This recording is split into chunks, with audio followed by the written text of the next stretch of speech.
I can hear it. I can hear it. I can hear it. Where is it? Where is it? Where is it? Oh, it's a baby. What's up, baby? Get out of here. Get away from me.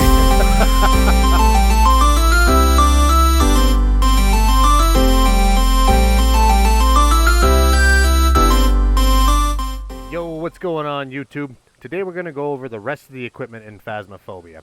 That even means the most OP item in the damn game, the thermometer.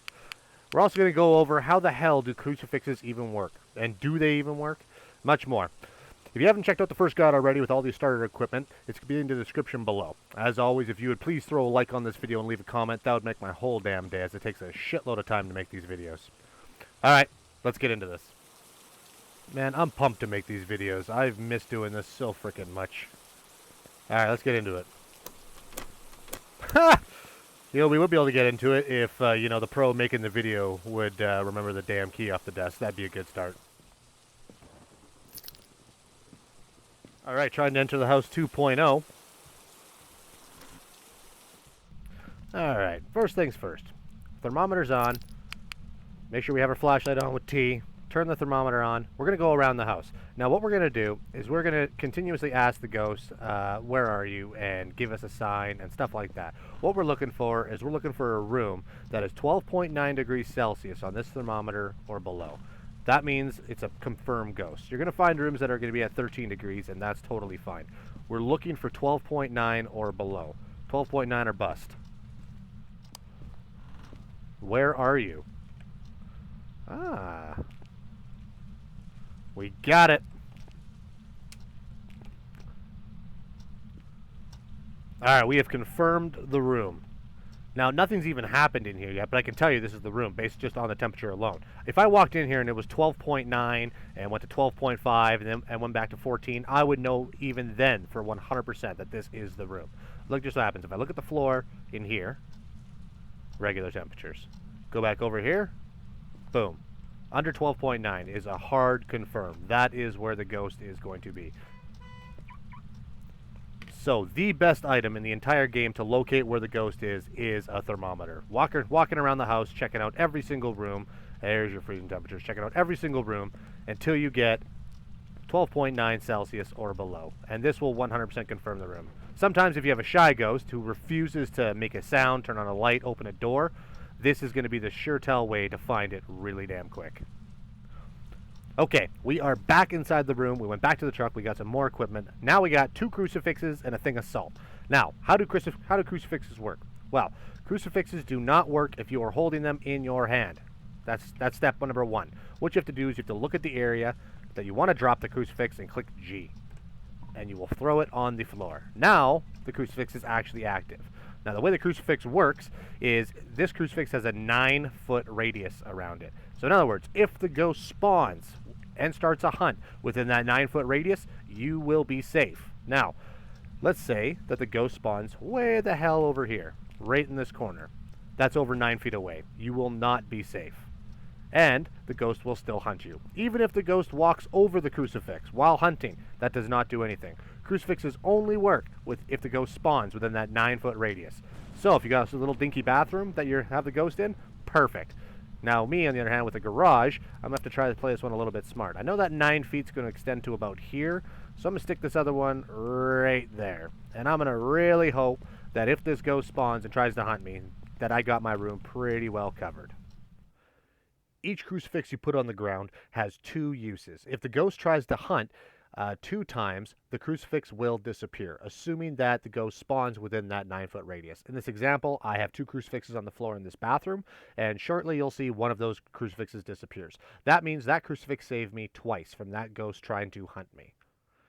Now, of course, me being me, I stick around in the bathroom and I continuously try to anger the ghost so I can get an apparition to take a picture of, and the ghost never does show up. It does try to hunt me 2 more times, and my second crucifix then disappears, signaling that my crucifixes have saved me from 4 potential hunts. And when my last crucifix gets eaten up, it's time to leave the house. Picture's not going to happen.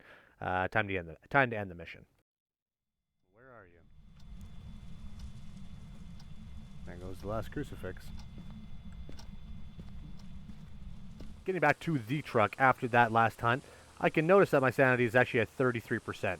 and the activity was obviously high because it was hunting. So, I don't want this thing to hunt me anymore. So let's grab some pills and chug them. Sanity Pills will give you back 40% of whatever you're missing on your sanity meter. Most ghosts will start hunting at around 60% or below, but there are some exceptions. Demons can hunt more often than others. Banshees can hunt if your sanity is below 80%, which is exceptionally high, but usually around that 60-50% mark, that's when you're starting to get to the dangerous territories. 74%, that's not so bad. A quick little note on sanity. When I went back into the house with 74% there, it doesn't take too long of being in the house and being around the ghost, interacting with it, for my sanity then to drop below that 60-50% mark. And of course the ghost starts hunting me here, so don't panic. Go find a place to hide that's away from the ghost. I hid in this little closet here, muted my mic, and everything's fine. A misconception about the game is you can just start talking and everything's totally fine. No, during a hunt, your mic is always live, and the ghost can always hear you. So make sure that when the ghost is hunting, to go find an area and to not say anything. If you say something, it will attract the ghost to that area where you are hiding. Be quiet.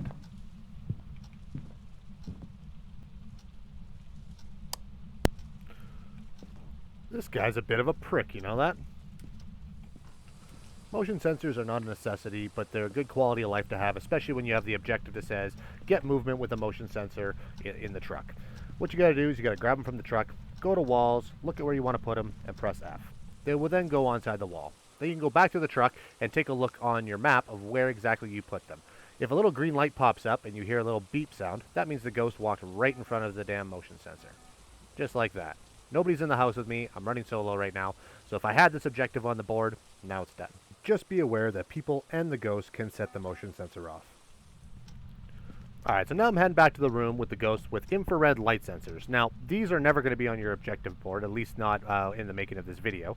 But if you have a ghost that's screwing with the lights like this one is, you put these suckers on the wall, and if something moves in front of it, a little light goes off. I'll show you what I mean here in a second after I put these guys up.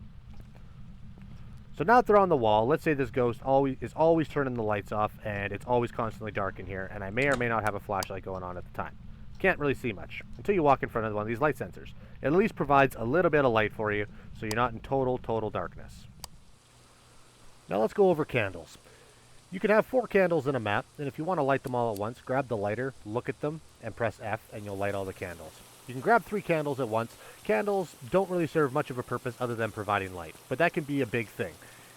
Let's say we have a ghost that's constantly turning out the breaker in the house, and you're one of those people that likes to ditch your flashlight to go back to the truck to bring back 3 items.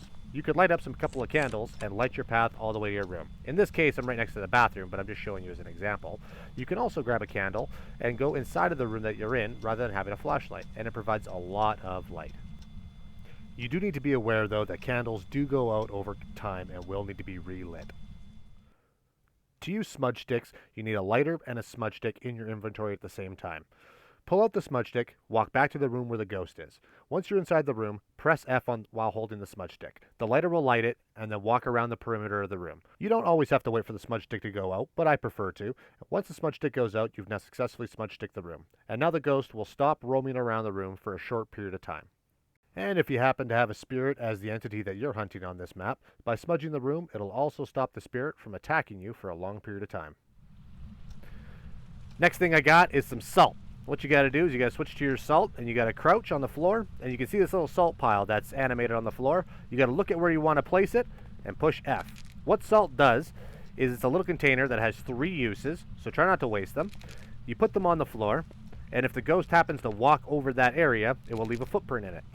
Now, because the RNG in this game is a little bit glitchy sometimes, it will put a footprint in the ground. You can take pictures of that with your photo camera and get interaction or footsteps with that. Sometimes it works, sometimes it doesn't. But if you got a ghost that's roaming around the room constantly, by the end of the mission, just like that, the ghost will do this in every single salt pile. It pretty much just gives you a better idea of where the ghost is roaming around the entire room.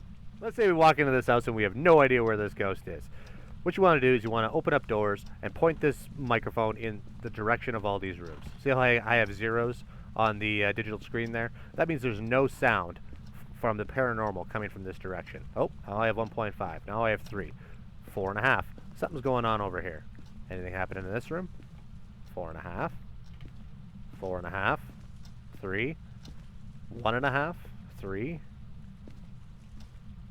Oh, look at that, 7.5. So it's obviously picking up noise in this vicinity. Now, it is fairly buggy, it is fairly glitchy, and you can never really necessarily rely on this thing accurately to help you find something. Something it is useful for, though, is if you're on a large map like high school, prison, or asylum, you could point this down a hallway, and it will tell you which hallway from which direction sound is coming. Now, as for positively identifying which room this thing is in with this item, I wouldn't bank my dollar on it.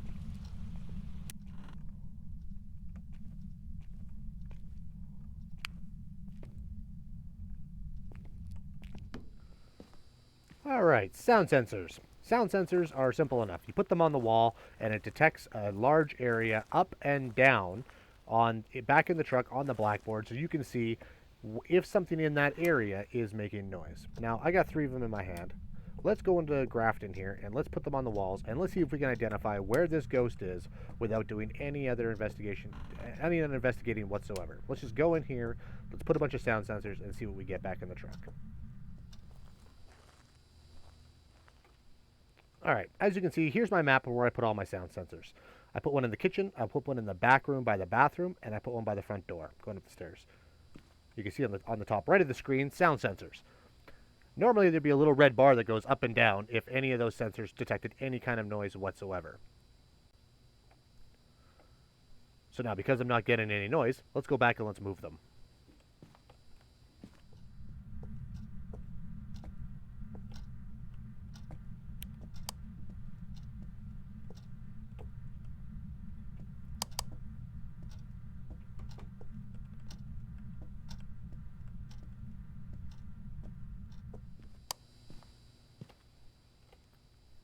And there we go.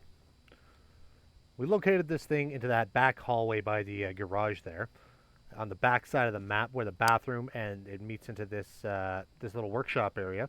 And I can see my hallway sound sensors going off. So in other words, this ghost is roaming up and down this little hallway right here. And that's how sound sensors work. Guys, that's going to do it for our video. I hope you've enjoyed it. If you enjoyed the video, I would once again love it if you gave it a thumbs up and left a comment on the video sharing one of your Phasmophobia's favorite moments. It would honestly help me get my videos back into rotation, and I very much appreciate you staying to this point in the video. Also, if you enjoyed this content and would like to see more, please consider subscribing because I got content rolling out 4 or even 5 days a week. Till the next video, guys, take care.